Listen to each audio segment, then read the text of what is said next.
the money you were going to bet. And we'll go out back, I'll kick you in the nuts, and we'll call it a day. St. Paul Metro, it's Nordo in for PA, 9 to noon. PA still in an exotic location, and he's going to return. Really pumped for Wednesday, actually. PA is going to be back in the mix, and it's going to be Gopher football heavy as we're on site for an internal media day later this week, and PA will return. PJ, a bunch of players, some luminaries, those that cover the team. It's going to be very much about the maroon and gold on Wednesday, but on a Monday, as we love to do, thanks to Hoffman Heating and Cooling, we call it the Weekend Wrap. And to start off, I wish I had better news, but here's the baseball team on Sunday. Depending on the start, Bregman deep to left field. Martin, he's back. He looks up. It's gone.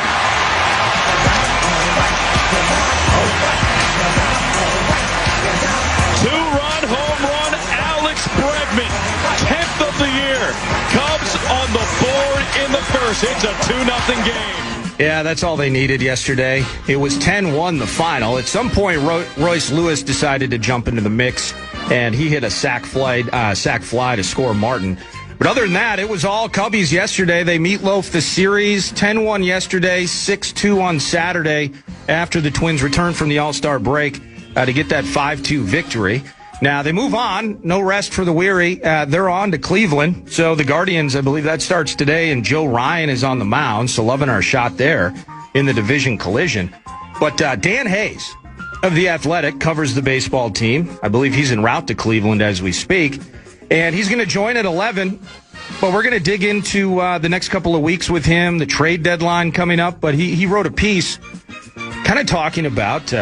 And not that Hayes goes out of his way to be some sort of a doom speaker, but he wrote a piece about Mick Abel, who had arthroscopic surgery at the beginning of the month. Really murky, tough timeline for him. We're talking like late September. And then David Festa is looking for his second opinion, on what might potentially be thoracic outlet syndrome. Gloomy news for the Hurlers. Loving Mick Abel, too. So... where this team is now, 2 games below 500, all that optimism and fun into the pause, and now, they put themselves really in a spot up against it with the trade deadline where, as cool as it was, 8 or 9 of 10 series that they had won into the break, any foul up, any trip up, any blip on the radar at this stage of things potentially changes the way that you view the baseball team. That doesn't mean that Shelty hasn't done an unbelievable job with what he's been given in 2026, but on to Cleveland, find their way to a couple W's, add some pitching. Will they add pitching? That's still to be determined, but we'll chat with Dan Hayes of The Athletic at 11. Weekend Wrap brought to you by Hoffman Heating and Cooling. All the links to his win. They beat Portland on Saturday, 5 in a row. Kayla McBride doing her thing, Olivia Miles, they lead the way. Bridget Carlton, by the way, tremendous against her former team now with the Fire. But the Lynx are in Seattle this evening. On to the Open, on to Royal Birkdale. Who won? To win the Open. Putt is on its way. Yes, he has done it! Ryan Fox birdies the last, and he wins the 154th Open at Royal Birkdale. Ryan Fox, the Kiwi. I was actually, when I was in, you were with me the whole way, Brett, but on Friday morning, just kind of marveling at Lucas Herbert, the Aussie, and partially just because I wanted to say Aussie, Aussie, Aussie, oi, oi, oi. Right. He goes 8 under. Well, I think Sam Burns had done that on Friday. This was not necessarily a unique thing, but this guy goes out, shoots a 62 on Friday. Lucas Herbert kind of disappears. Cam Young went 6 under on Sunday to finish 1 stroke short. I believe he bogeyed the hole. He bogeyed 18. But then you have the 2 under 68 from Ryan Fox for his first major. Ryan Fox, the Kiwi, the New Zealander, he wins his first.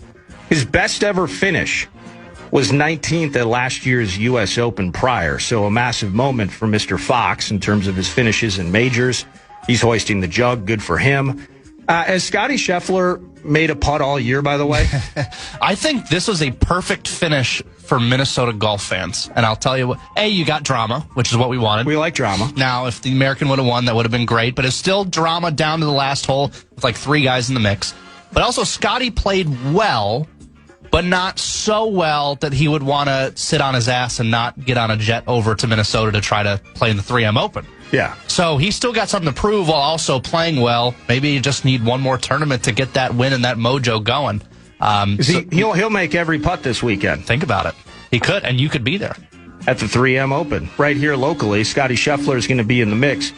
I mentioned it on Friday as well. We were laughing because we had Rocco Mediate on, and we were chatting about it, and he spent some time, rightfully so, lauding Scheffler, and albeit maybe the lack of W's in the biggest of spots, consistently Scheffler's been in the mix in every tournament this year, effectively, except, of course, for missing the cut the week before the Open. But as we were talking about it, I'm watching opening round on Thursday, and he missed like a 5 or a 6 footer.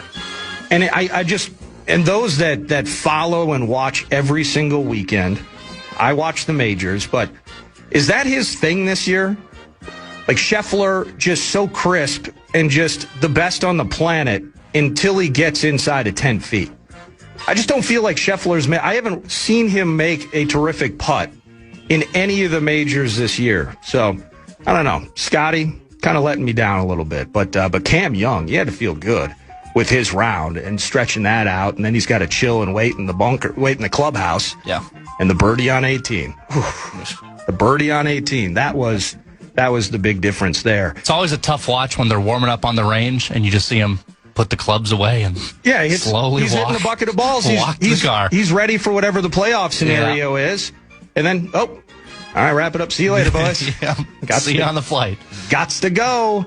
But that's the Open Championship. Congrats to Ryan Fox on his first major title. Some new names in the mix, by the way. Whether Aaron Rai won his first. Is that correct? Yes. In the PGA? So It was the first for Aaron Rai.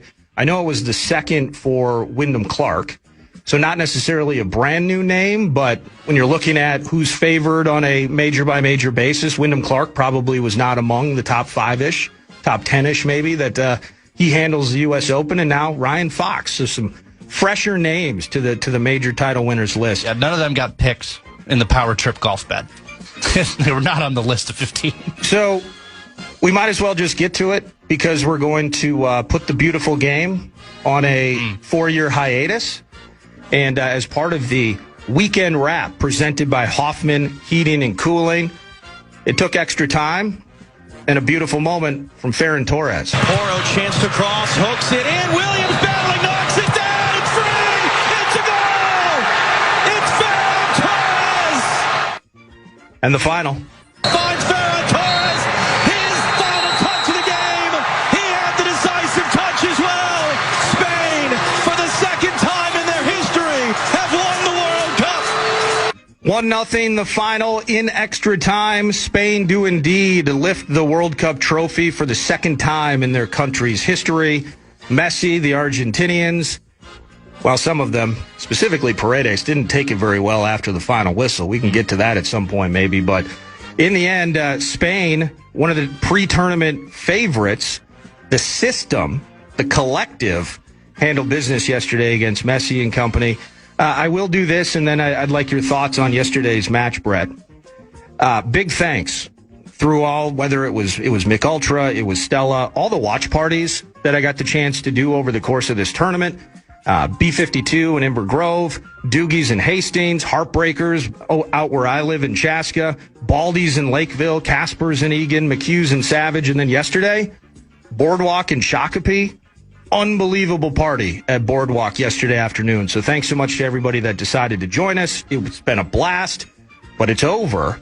And what do you think about what you saw yesterday? Feels almost precisely how it should have gone. Yeah, I agree. I think if Argentina would have somehow got the magic back and scrambled a goal, which they almost did, towards the end it would have been, well, did the best team really win? And to me, it's no question. There is no doubt that Spain was the best team. And they did it on the attack. They didn't do it just sitting back. They didn't do it turtle shelling. They did it. We're going to have the ball the entire time. They had 65% of possession that game.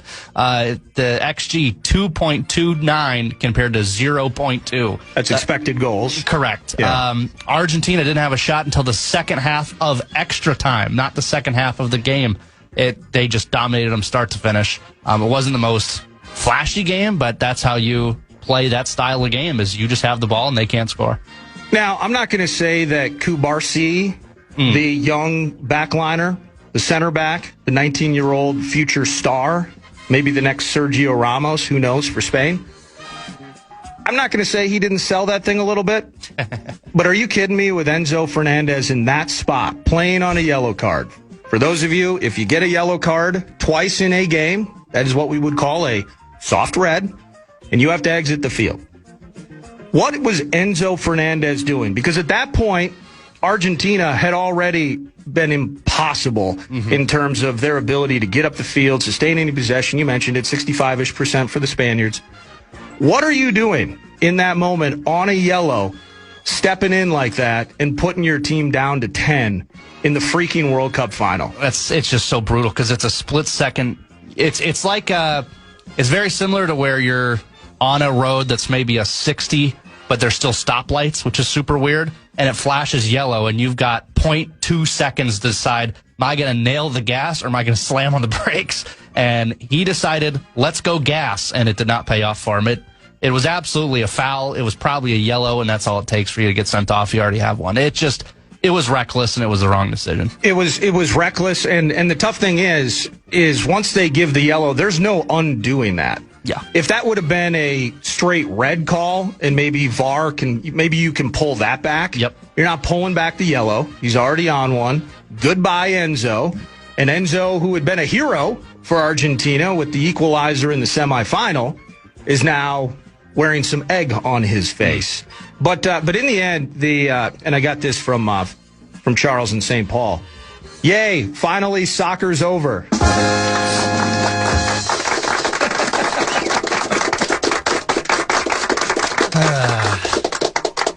It's not the most entertaining brand of soccer that Spain plays, although aggression and possession, like we talked about with a couple other teams that are sitting on the shelf watching this, having to grind their way through a Saturday third-place game, which was one of the funnest games, by the way, because neither team cared. It was wide open.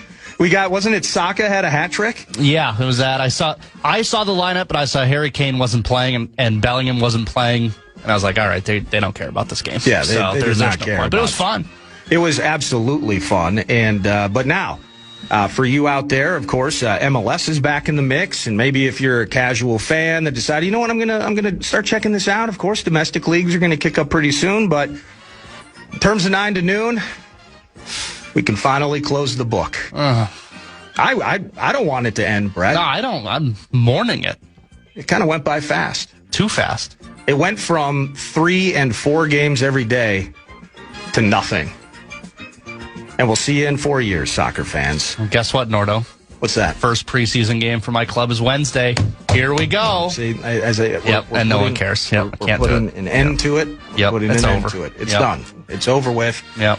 When's training camp? We will see you all in 2030. And that's it for the Hoffman Heating and Cooling Weekend Wrap. Thank you so much on a weekly basis to Hoffman Heating and Cooling for supporting 9 to noon and the Weekend Wrap. And that's where we jump into the timbertech.com set list. It is Nordo in for PA, whale watching expedition for the host. Hope it's going well. He returns on Wednesday. But just around the corner, we're going to have Pete Najarian in, former Gopher, former Viking, NFL player, and finance world for him. What a path that this man has weaved out over the course of time. But he's going to be in studio. We'll chat football and some other things with him. Dan Hayes, as I mentioned earlier, we're going to catch up with him around 11 to just what's the state of the baseball team, tough news on the pitching front. It's 2 weeks until the deadline. Where are we at? And I'm excited to chat with Dan Hayes about that. Brett Blakemore produces. And I believe there's a potential keyword in the mix as well. Is that right, Brett? There certainly is. The fan and BigDeck.com want to give a shot to win those bonus bucks of the National Cash Contest. All you do is you head to KFAN.com, The keyword, you enter it in on that website. I'm stalling so I can find the keyword. It is new. It is new. The keyword is new, just in time. KFAN.com. Keyword new.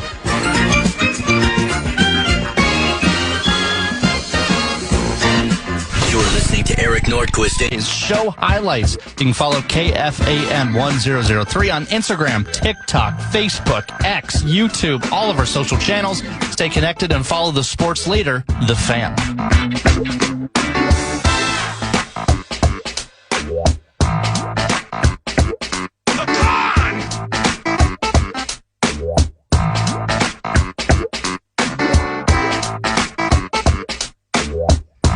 Nordo in for PA on a Monday morning, and joining me now at Pete Najarian via X, former Gopher, former Viking, NFL, finance world, jet setting, cool glasses, slap fights. I don't know how.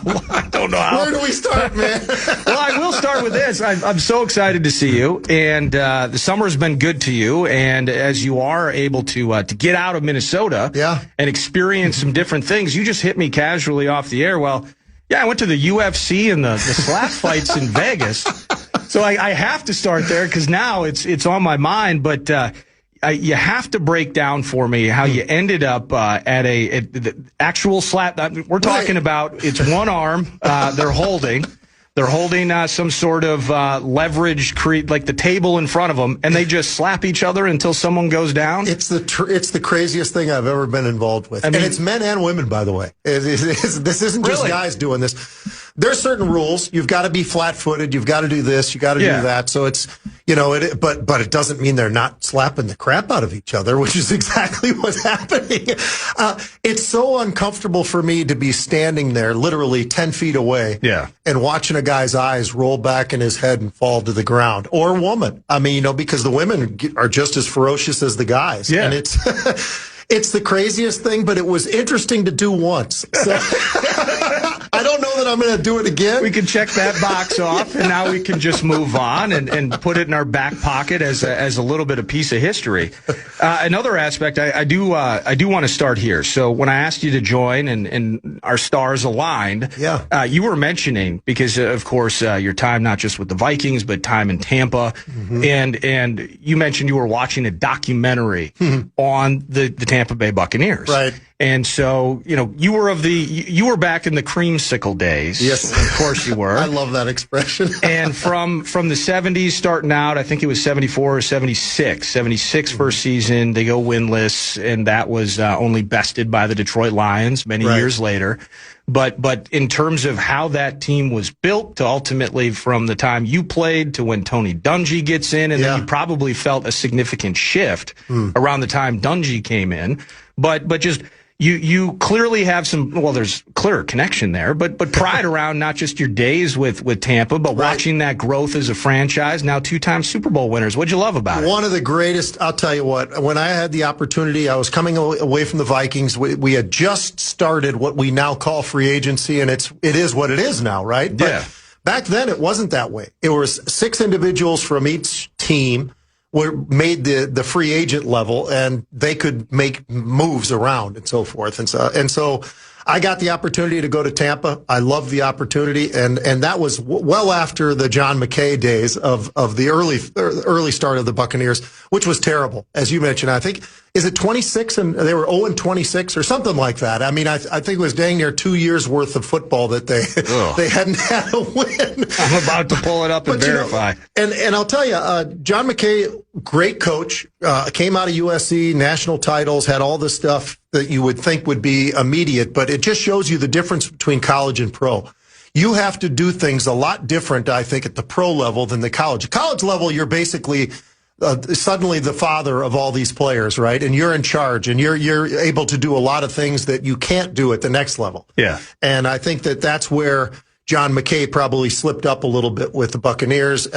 They also had some issues along the way. I mean, when you look at the fact that when they went in the draft and Bo Jackson basically said, hey, if you guys decide to take me, I'll be playing baseball.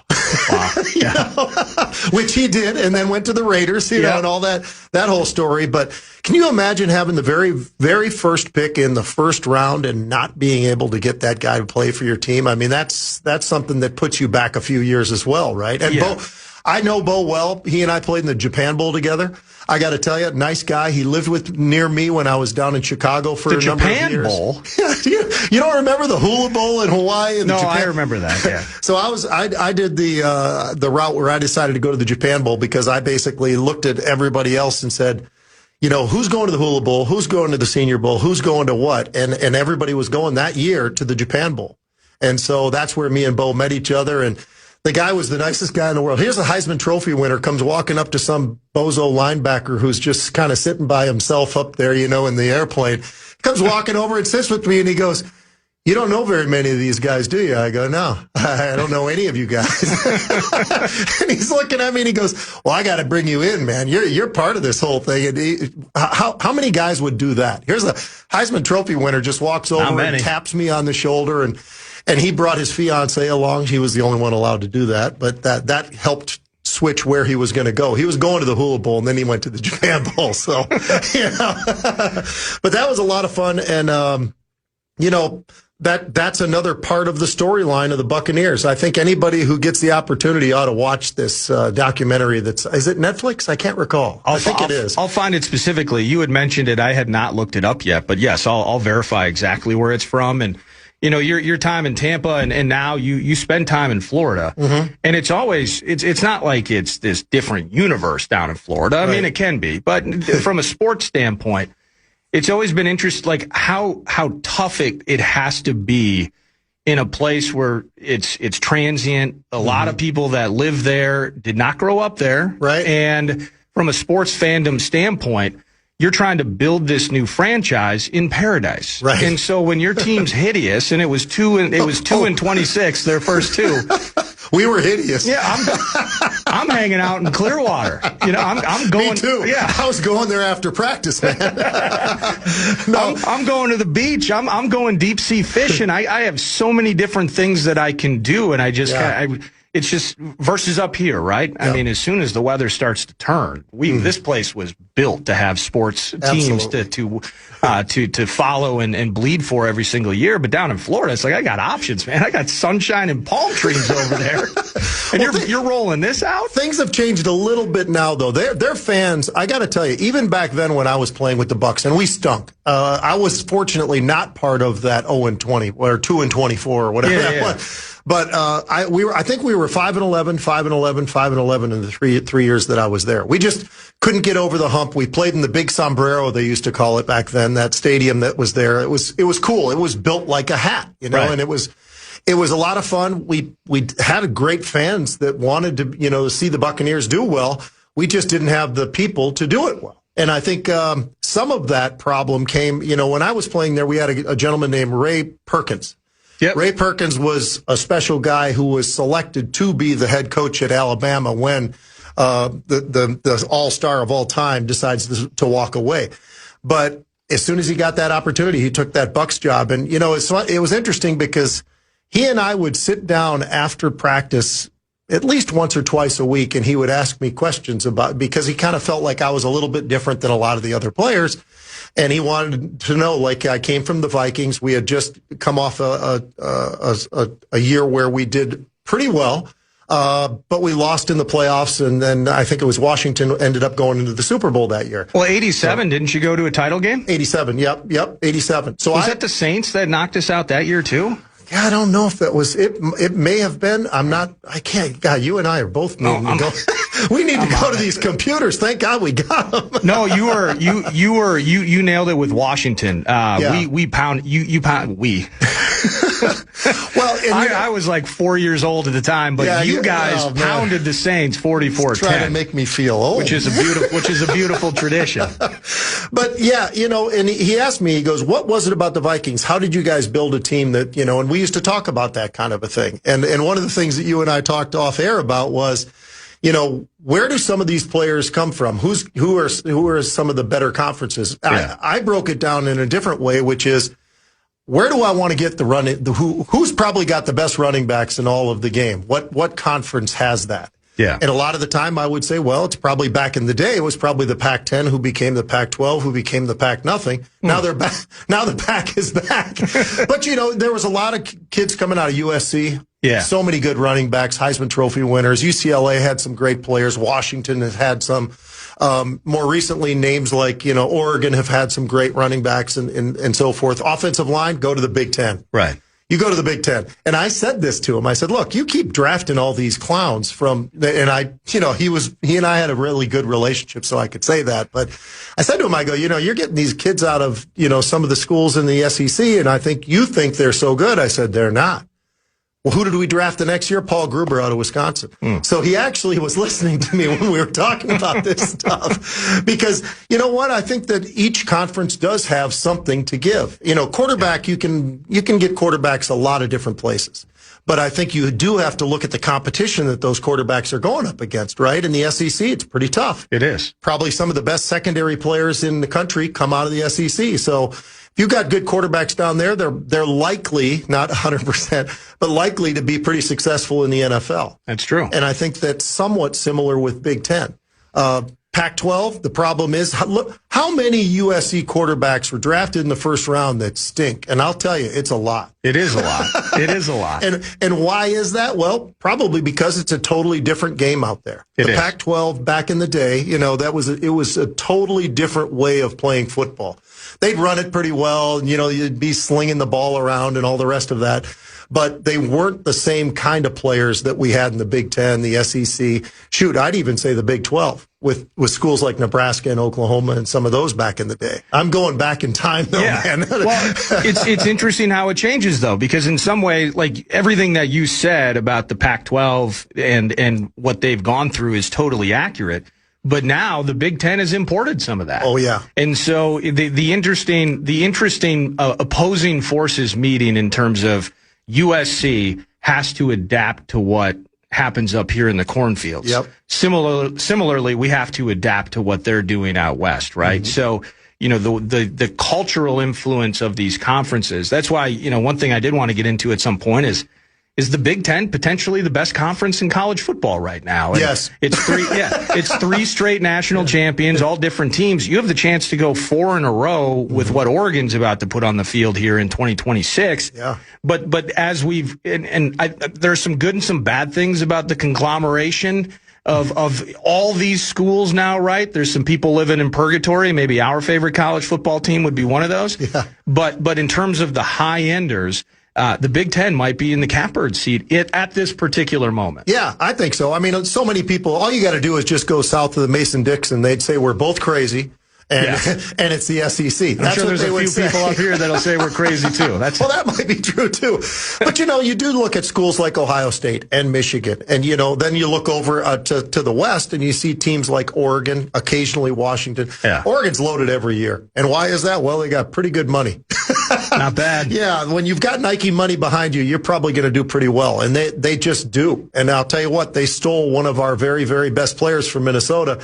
I didn't think he was actually going to make that move, but he did. Yeah. And more power to him, man. I mean, these guys, you never know where you go financially. What if he got a hurt knee this coming year at the Gophers and all of a sudden his value goes down? Right. So take it while you can get it. I don't blame him at all. No. I don't blame him at all for going where he went. Well, that's why I was going to ask you about using the words. I'm not a big semantics person, but when you said stole, I was thinking about it. In some ways, this almost I hate to say it had to happen. Yeah. But if you remember last year, it's like as good as Coy was, we want to capitalize and have him on the field in every possible situation that he's capable of. But I think it was too much. And you start, you are so good at this particular thing. Like me, for instance, I can't read multiple books at the same time. So before you even ask, you gave me a copy of your book. I'm finishing one book, and you're next. You're in the on-deck circle, and I'm excited to read it. But to that end, Coy was unbelievable on the back end of that defense. And we could even mix him in with a punt return here and there. But clearly the focal point was strong on defensive work. Then he's running routes, and we're putting him here, and it's the do-it-all. And maybe if both parties were honest about it, they would say we probably tried to do too much. Yeah. And that combined with the Phil Knight cash out west knocking on the door saying, hey, you know what?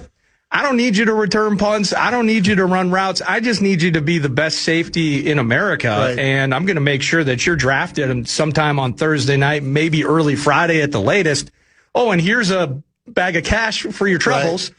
I think it just had to be that way. I totally agree with you. I think we overdid it. I think a lot of schools all of a sudden started to accept the fact. Obviously, a couple of years ago, Heisman Trophy winner ends up being a guy who's playing every single down, right? Yeah. I don't know that everybody can do that. You know, it's a very violent game. It's fast. It's all those things. And I understand, you know, well, he did it in Colorado. Great. But Colorado is in a conference that's a lot lower than the Big Ten, a lot lower than the SEC. I'll also even say lower than the ACC. But the reality is, you can wear a guy out. And you know, Coy's an unbelievable athlete. And he's the kind of kid that if you ask him to do it, he's going to do it. So, of course, he's going to return punts, kickoffs. He's going to be a safety, but he's also going to go to wide receiver.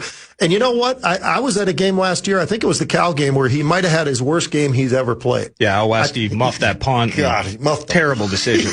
Terrible decision. And I felt so bad for him. I'm sitting here breaking, you know, I'm literally with all the Cal guys because I have a lot of ties to Cal, and I'm standing on the sidelines, and I go, you know, you guys got to watch this kid. This kid's unbelievable. He has the worst game of his life. They're all looking at me like, you're an idiot.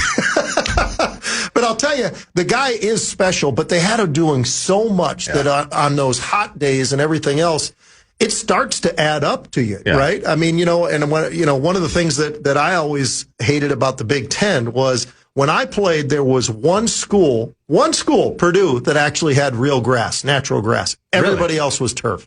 So I played 2 games in my college career on real grass, and they were both at Purdue.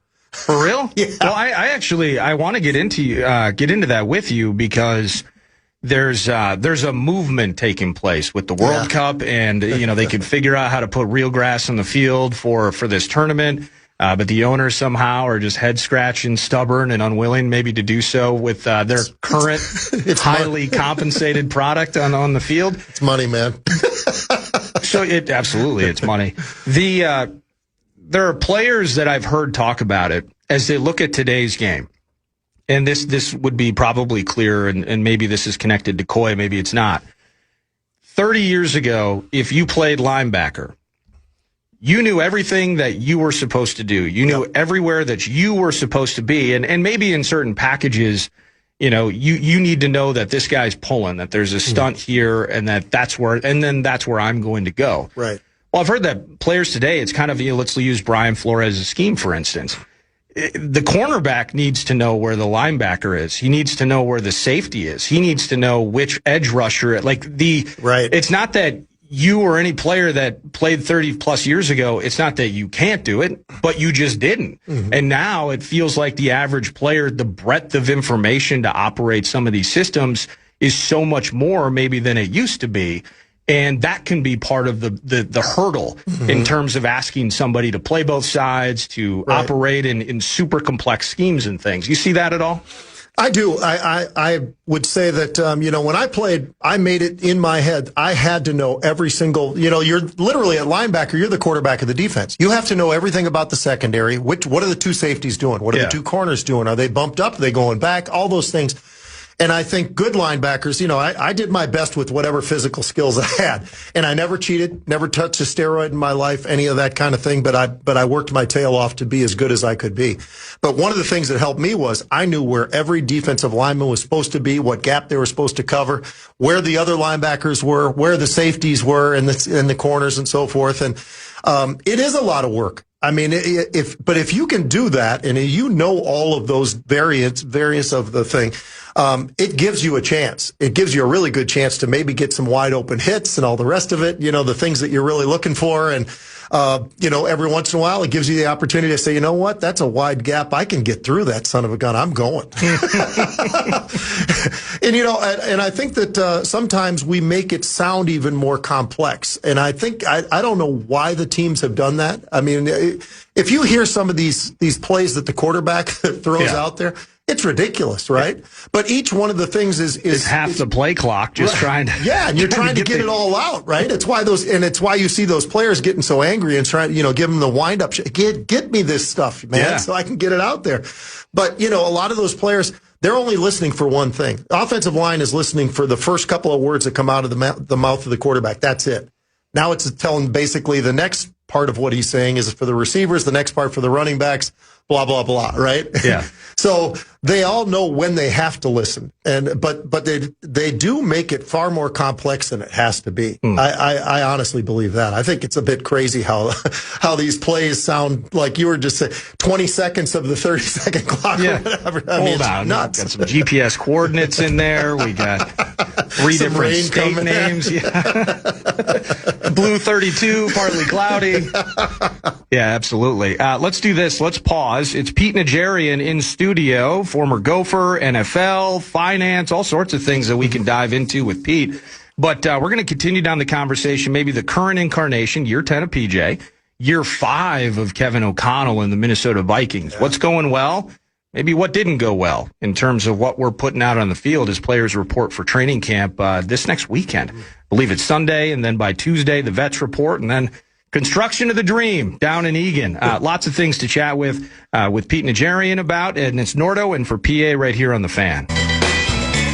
Bonus Box is back on KFAN. We have 9 chances for you to win $1,000 every weekday. It's every hour from 9 a.m. till 5 p.m. Enter keywords to learn more. Head to KFAN.com. Bonus Box is presented by BigDeck.com.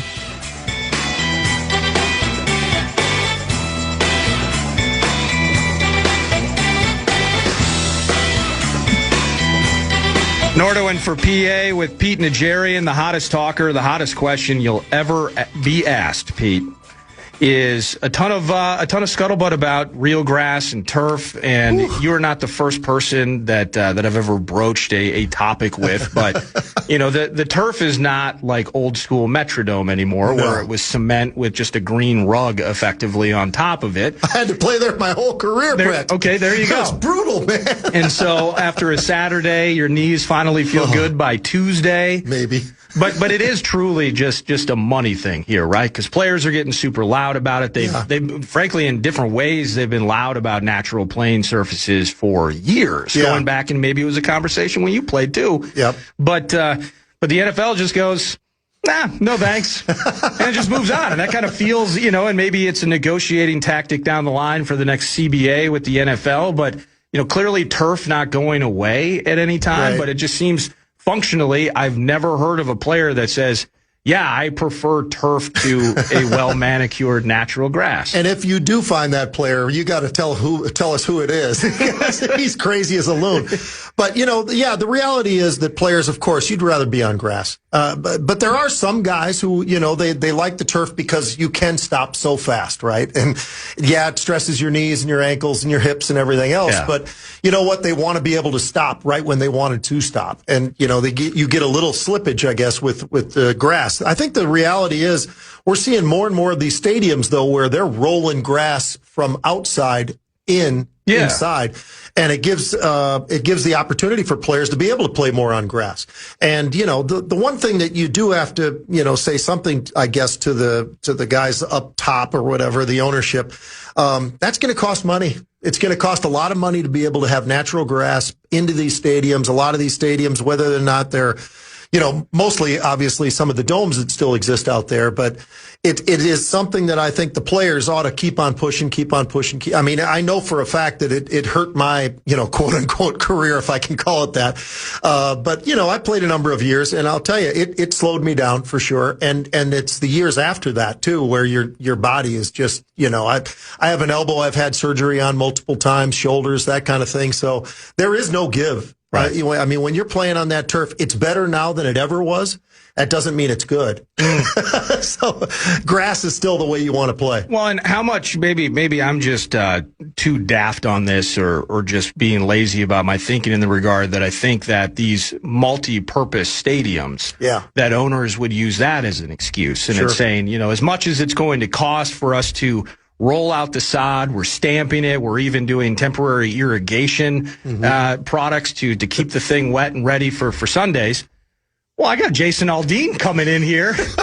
Could you imagine 25,000 boots and spurs walking over this natural grass? That can't happen. I would rather get the gate fees and the money from the Jason Aldean concert than worry about you guys playing on natural grass. That's a great call. That's a great call. That kills 5 months of my money-making opportunities with the stadium. So I guess in the end, it is really just about the cash. It is about the cash. And I'll tell you, when I did play in the Metrodome, my very first year at the University of Minnesota, we played in the old brick house.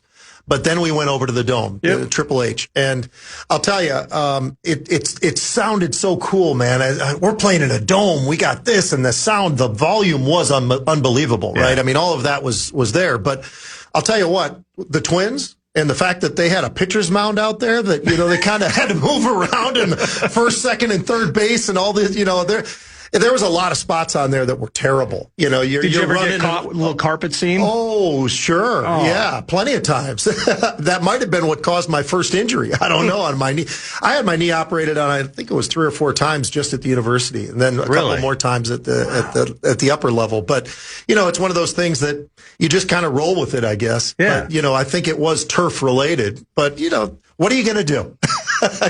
You can't make everybody play grass, but I'll tell you what, it was great playing down in Tampa because they did have natural grass. And that's what I loved. And watching that whole series, my wife and I just crushed the entire thing. We couldn't turn it off. It was great. I mean, just watching how they did things and look at Tampa, sort of now. I mean, they've been to a Super Bowl, and won, and they've done pretty well. They're 2 for 2. 2 for 2. How about not that? So bad. Yeah. I so mean, when they go, they don't fumble. Right. They've had some great coaches, some great drafts. They've done a really good job down there. I think they've broken down players really, really well.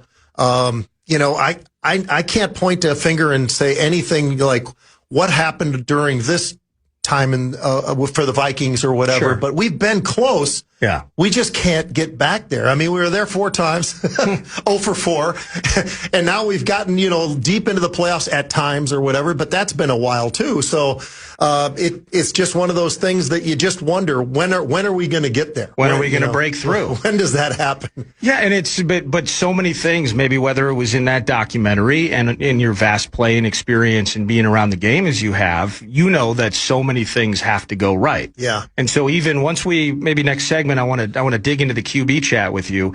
And of course, again, Vikings, good things, good times, bad times, Gophers as well. But 85 different things have to kind of fall into place. And then great organizations, what do? Is they get 50 of them right. They build on that the next year and they find their way and they create that standard of winning. And we have a few franchises in the league that really emulate and epitomize that.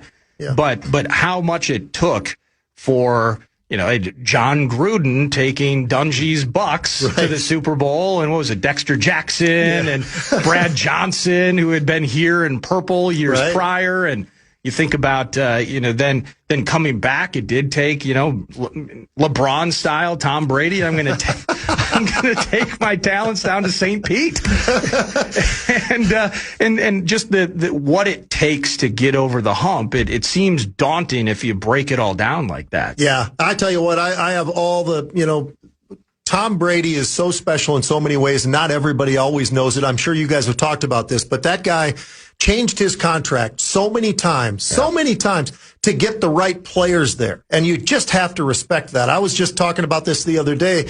The Jackson over there at Baltimore, the quarterback, he's going to have next year, if things stay the way they are, his present contract next year will be $84.5 million. Now, think about that when you've got a $310 million cap, and this guy's got $84 million. He's got to understand, they got to have money to be able to bring in better offensive linemen, better this, better that, try to get these players.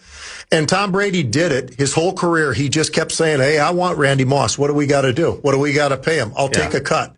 And he'll get paid later, but at least he was taking the cut, right? And that's what you got to. If you want to win, you have to have players that really, truly want to win. So while I agree with you, it feels like a problem that the league and maybe the agents and the players. I want the players to make the money, right? Sure. They're the ones on the field. They need to make the money. But you mentioned contracts like that. It feels like as soon as the ink is signed, that you're already anticipating the restructure, you're anticipating the added void years on the back end, potentially, I know Drew Brees at one point towards the end of his career, he was getting deferred money, and some players were getting that. And then we're seeing, the Dodgers. Yeah. Oh, yeah. you get was it like $1 billion in That's change real money, in deferred man. contract? That's crazy. That's incredible. Shohei's like, sure, I'll live off of $2 million and some endorsement bits for the next 7-8 years, and then 680 on the back end. He's special, man. He is. But this is, again, I want the players to make the money, but it seems like these are some self-inflicted things financially with, as the salary cap. Rob Brzezinski in town here, whether it was the poison pill bid, and there are others like Rob throughout the league that find those loopholes that create new trends. These are kind of self-inflicted issues when you talk about a contract like Lamar's. Oh, yeah. Yeah, you're no doubt about it. You're 100% right. I mean, they know what they're doing. They know exactly how they're going to react over the next year, if they even wait that long. Yeah. But yeah, I mean, that is something that they've all figured out. Hey, we can defer this, we can do this, we can spread the money out a different way or whatever. But they initially get that. By the way, Lamar, to all the credit in the world, this is one thing I love about that guy. I think he is a guy who is a team player. I think he is too. Yeah. I mean, right now when I said what I said, it makes him seem pretty selfish, but he's really not. But the impressive part is he's his own agent. So he's his own agent? Yes, he has always represented himself. All right. So this guy's got a contract that looks like nobody else's, and he did it. So you got to give him all the credit in the world. I mean, Lamar's done an unbelievable job out there, but when he doesn't have an offensive line because they don't have quite the same money that they'd like to have, that's going to be a problem for him, and he's going to have to suck it up. That's an interesting thing. I think Russell Okung was a former offensive lineman, maybe Seattle, maybe Denver, a couple other places. Richard Sherman had represented himself. I wonder how vast, like how popular that's becoming. And, wow, Lamar represents himself. Yeah, they gave him the money. There's some real money out there, man. Hey, again, let's get that to the players. I dig that aspect of it. One more pause, and then if you're cool, let's dig deep into the current incarnation of Maroon and Gold and what we think about the Vikings, okay? That'd be great. That's Pete Najarian. Pete Najarian at Pete Najarian via X. He's going to be in studio for one more segment here. It's Nordo in for PA 9 to noon. It's Eric Nordquist in for Paul Allen on The Fan. From the 1-800-ASK-GARY Traffic Center. This report is